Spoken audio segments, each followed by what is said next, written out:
السلام عليكم ورحمة الله وبركاته. أعزائي المشاهدين، أهلا ومرحبا بكم في قناتكم تامر أبو المعاطي وممنوع من العرض. فيلم الليلة من الأفلام الجميلة بتاعت زمان، يعني حلوة جدا. المنتقمون.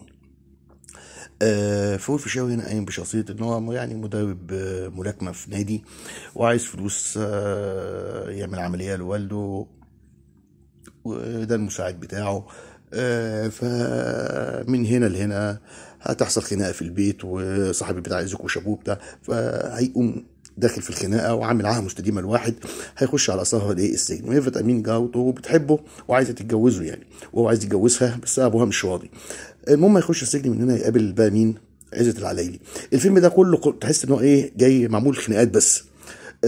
خناقه اللي كانت في اول الفيلم مع شو، بعد كده خناقه دلوقتي وهو في السجن، ويتعرف على عزت العلايلي فيها، وبعد كده عزت العلايلي يقولوا ده انا ماسك حاجات على الناس بره، ودخلت السجن، ويبقوا اصدقاء قوي وحلوين قوي وبتاع مع بعض.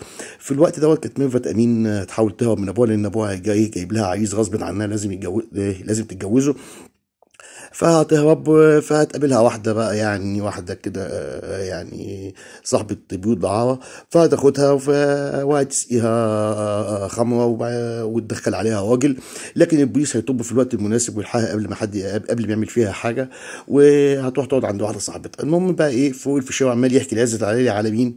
على ميرفت امين. هيطلع من السجن عزت العلي الاول، وهيدور على ميرفت امين لغايه لما هيلاقيها بالفعل، وهيقول لها انا جاي لك من طرفه، وانا اللي من طرف احمد اللي هو فؤاد فيشاوي، وهيخلي معاه ويحافظ عليها، وهيشتغل بودي جارد كده في كباريه.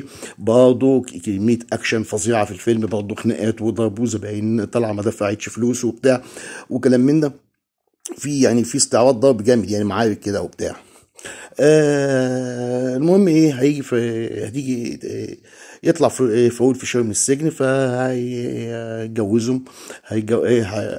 هو وميرفت امين، وهتبقى حامل وعايزه تعمل عمليه ضروري. فعايز عليه اقول له بس مفيش الا حل واحد، انا هرجع تاني ايه، الراجل اللي كنت عايز اسرق الفيلا بتاعته زمان لازم اعملها، لازم هو ايه، كان حكي له على القصه ديت يعني قبل كده، ولازم ايه يسرقه.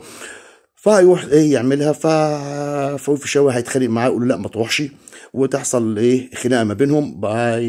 هيفوز فيها عزت العلايلي، ويروح يسرق الايه الخزنه.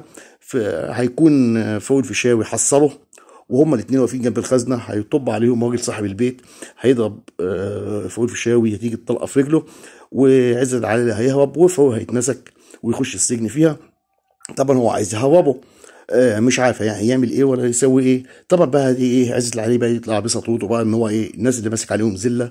هيروح لواحد يقول له انا عايز باسبور، ايه كذا باسبورت لميرفت امين وفي شويه عشان يهربهم. وفي نفس الوقت هيروح بقى كل شويه يدخل له بطيخه في السجن. البطيخه ديت ما هو فيها لبس، يعني لبس يفصل لبس يعني، عشان خاطر ايه، يعرف يهرب من خطه للهروب، يعني يعمل له خطه للهروب، وهينفذ فعلا الخطه، والخطه هتنجح بمساعدة برضه صديقه الأولاني اللي كان معاه في الملاكمة. ينتهي الفيلم بأنهم هما الاتنين هيهربوا بره مصر. ايه بقى ايه اللي يمنع الفيلم ده من ايه، من عدم عرضه؟ انا مش عارف. في ايه في الفيلم مثلا ممنوع؟ هل مثلا دليل مثلا على ان مثلا الحرام هو اللي نافع في الاخر هربوا بره مصر؟ ولا ايه مغزى ان الفيلم ده يتمنع من العرض؟ لو حد شايف ان في حاجه قبيحه، لا يعني لا في ايحاءات جنسيه، ولا في اي ايحاءات غير جنسيه، ولا في كلام خارج، ولا في اي حاجه خالص، الا ان البطل واللي هرب مع البطله في الاخر وهربوا بره البلد. ايه القصه بقى؟ فين هنا الحته اللي يعني اللي تمنع عوده؟ مش عارف يا جماعه. في حد كان بيلعب والله في الافلام زمان لصالح ممثلين معينين، يعني كان بيحجب افلام ناس لصالح ناس. يعني ده فيلم العزت العلايلي وفوق الفيشاوي، الفيلم ده يتمنع لصالح مين طيب؟ مش عارف. مع انه فيلم كويس جدا جدا، يعني انا شايف ان فيلم يعني سواء في الانتاج، في الاخراج، في التمثيل، في المناظر، في الديكورات، في كل حاجه، يعني باين عليه ان فيلم ممتاز جدا جدا. لكن لصالح مين يتقفل فيلم زي ده، او فيلم زي ده يستخبى ويتحط جوه العلب؟ لا دي ما نعرفهاش بقى بصراحه، ولا مش عارفين. ونفسنا نوصل للحل بتاعها. مين يا جماعه اللي كان بيقفل على الافلام ديت، ومين اللي فتح الافلام دي مره واحده؟ الله اعلم، بس بحاول باذن الله نكتشف ولو جزء من الحقيقه.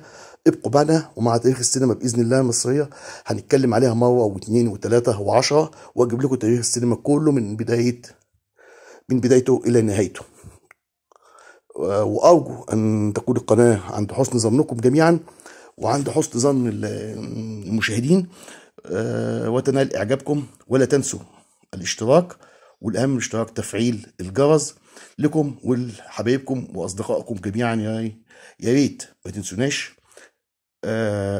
وشكرا جزيلا لحضراتكم، والسلام عليكم ورحمه الله وبركاته. كان معكم تامر ابو المعاطي من قناه تامر ابو المعاطي. القناه ممنوع من العرض، ولكن لاسباب لا يعلمها الا الله.